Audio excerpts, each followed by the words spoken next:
Hi guys, welcome back to my channel. So आज की video में हम लोग पढ़ेंगे पीपीएच के बारे में। So PPH is postpartum haemorrhage.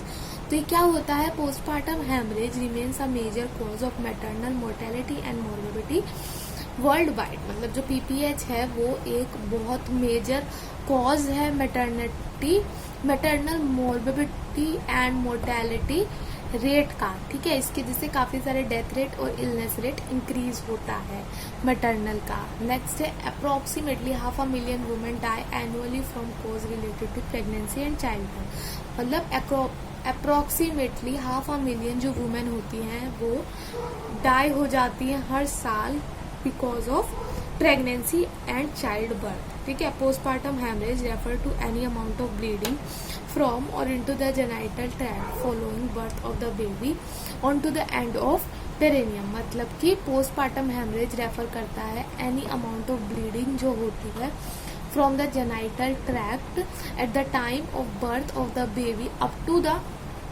And of puerperium. ठीक है, अब इसके कॉजेज क्या क्या हो सकते हैं? तो इसके 5 कॉजेज है। फर्स्ट है टोन। तो टोन मतलब क्या होता है? Uterine atony. यूट्रस को कॉन्ट्रैक्ट होने में, यूट्रस जो है हमारा रिलैक्स्ड है, कॉन्ट्रैक्ट नहीं है, तो यूट्रस को वापस कॉन्ट्रैक्ट होने में प्रॉब्लम आ रही है, जैसे कहते हैं टोनिंग। नेक्स्ट है टिश्यू। तो अगर कोई रिटेन्ड प्लासेंटा मेम्ब्रेन्स टिश्यू कोई रह गया है, रिटेन्ड है यूट्रस के अंदर, तो उस वजह से भी हमारा पीपीएच हो सकता है। नेक्स्ट है ट्रोमा।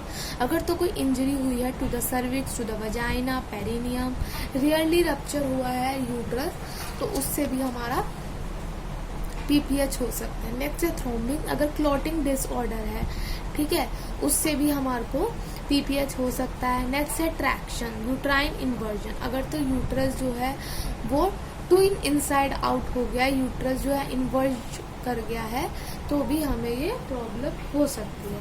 तो कॉजेज हमने लिख दिया, अब एक एक करके इनको पढ़ लेते हैं। सबसे पहले है यूट्राइन अटोनी। तो ये इसका मतलब क्या है? Uterus fail to contract following delivery of placenta.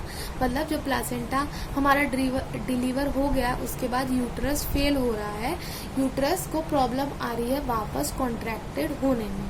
तो ये कब कब होता है? कंडीशंस क्या क्या होती है? अगर तो मल्टीपैरिटी है तभी हो सकता है।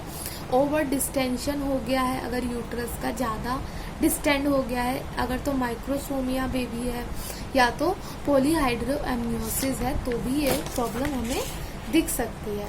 नेक्स्ट है प्रोलॉन्ग्ड लेबर है, या पुअर रिट्रैक्शन, इन्फेक्शन रहा है, रिट्रैक्शन हुआ है, या तो इन्फेक्शन था मदर को, तो प्रोलॉन्ग्ड लेबर अगर रही है तो उससे भी प्रॉब्लम हो सकती है। अगर तो कोई फिब्रॉइड है, ठीक है, या तो प्लासेंटा प्रेविया है। नेक्स्ट है रिटेन्ड प्लासेंटा।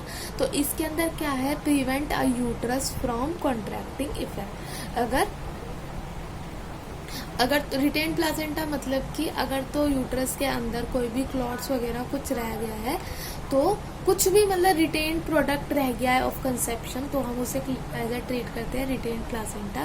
तो इसके कॉज क्या क्या मतलब इसके कॉज क्या क्या हो सकते हैं? तो placenta separated but undelivered.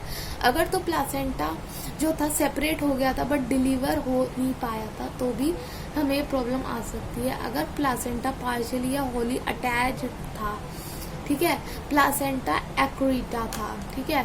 Next है हमारा जेनाइटल ट्रैक्ट लिक्रेशन। तो इसके अंदर क्या था? इंस्ट्रूमेंटल अगर तो डिलीवरी हुई है, एपिजोटमी कैन एक्सटेंड अपवर्ड्स, ज़्यादा अपवर्ड्स एपिजोटमी हो गई है, या यूट्राइन रप्चर हो गया है, तो भी ये पॉसिबल है। फिर है क्लॉटिंग डिसऑर्डर्स। तो इसके अंदर क्या क्या कॉजेज हो सकते हैं?